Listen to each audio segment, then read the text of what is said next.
আমি সরকারকে বলবো অতি সেনাপ্রধান ওয়াকার বহিষ্কার করা হোক।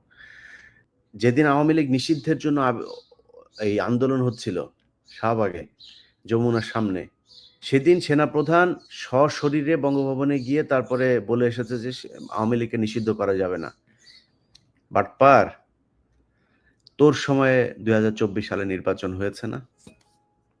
চাতক পাখির মতো এই পলিটিক্যাল দলের দিকে তাকায়াছিলি? তুই তো তাকায়াছিলি তোর আম্মার দিকে। তখন তুই খালেদা জিয়ার বাসায় যে তুই দৌড়ায় গেলি, বাটপাড়ির রাজনীতি মারাও, তোমার এই রাজনীতি আমরা বুঝি না।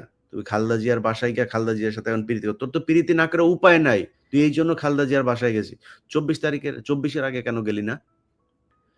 24 আগে যায়া খালেদা জিয়ারে কেন করলি না যে আপা ম্যাডাম আপনাকে লাগবে আমাদের? তারেক রহমানের ফোন করছিলি? বিএনপির কোন নেতারে ফোন করছিলি?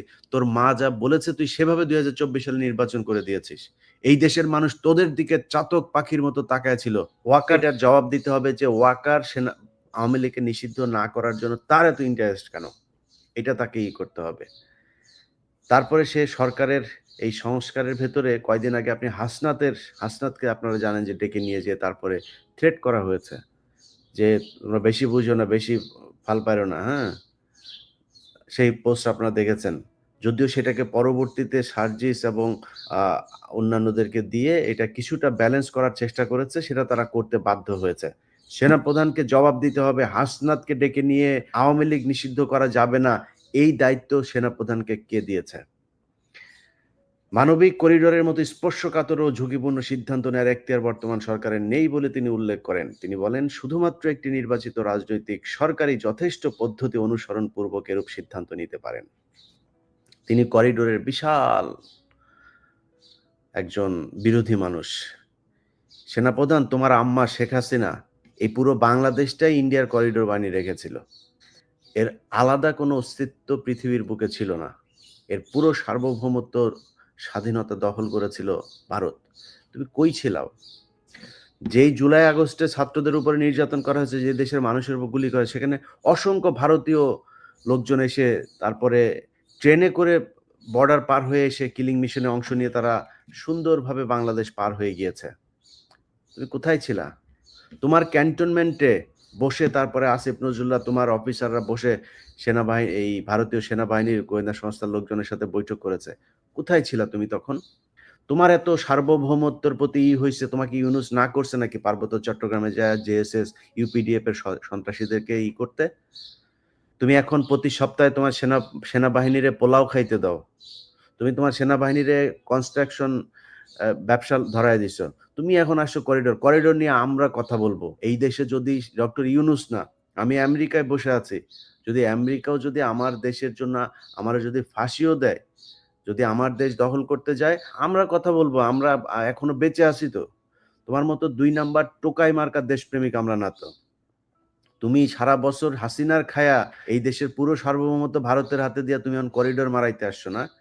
বাংলাদেশের বিমানবন্দর প্রতি বছর লোকসান, হাজার হাজার কোটি টাকা তাদেরকে দিতে হয়। তো তোমার আমি কেন দিব? বিদেশি কোম্পানি, আমি কোনো দেশ যদি নাকি আমি যদি টেন্ডার দেই, সেখানে বিদেশি বিভিন্ন কোম্পানি আসবে, সেই টেন্ডারে যারা পাবে তারা নেবে। আমার বন্দর ব্যবস্থাপনায় সমস্যা।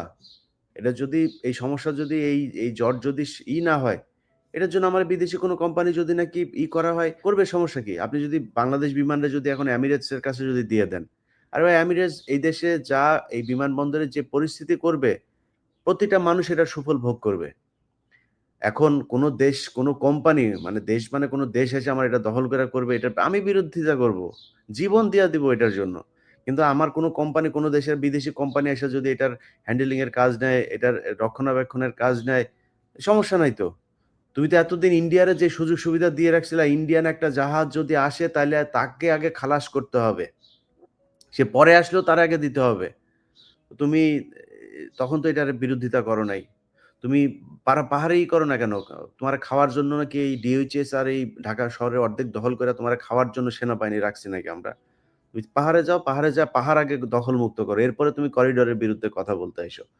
ডক্টর ইউনূস আর সেনাপ্রধান কিংবা যে যাই বলুক, আমরা করিডোর বা কোনো বিদেশি কোনো সংস্থার কাছে কোনো কিছু দিতে হলে আমরা একজন মানুষকে বিশ্বাস করি।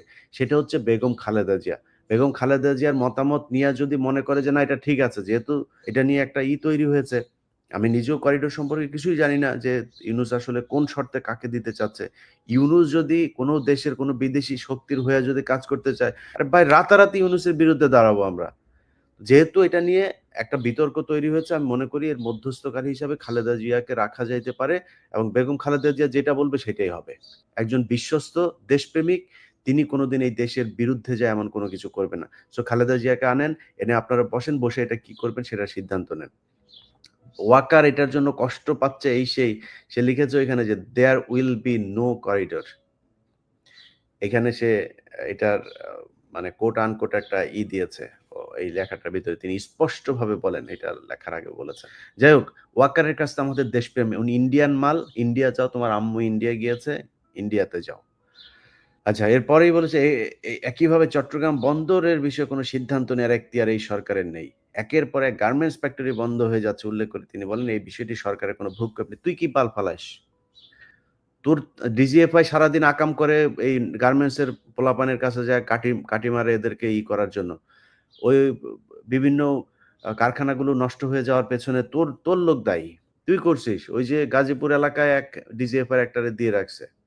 ব্রিগেডিয়ার জেনারেল একজন। এটা ছিল আত্মীয়। ওই সিলেটের ওই যে এক আছে না? ওই যে মাগুর একটা আছে না আপনার লন্ডনে? পৌরসভার মেয়র বা কিছু একটা ছিল। তার আত্মীয়। তার সাথে ছবি-টবিও আছে। আমার কাছে আছে ওগুলো। তারে নিয়ে এসে দিয়েছে।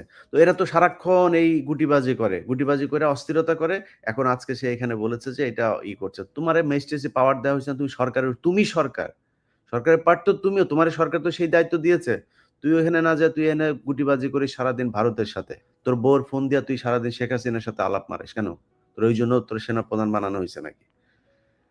তারপরে বলেছে যে গত ২০ মে ২০২৫ তারিখ রাতে অনুষ্ঠিত সভায় এর পূর্ব রাতে সেনা ভবনে কোনো গোপন সভা হয়েছিল কিনা এ বিষয়ে সরকার কর্তৃক জিজ্ঞাসিত হন বলে সেনাপ্রধান উল্লেখ করেন। মানে তো ওনাকে সেনাপ্রধান, এই রাষ্ট্রপ্রধান ডক্টর ইউনূস জিজ্ঞাসা করেছেন।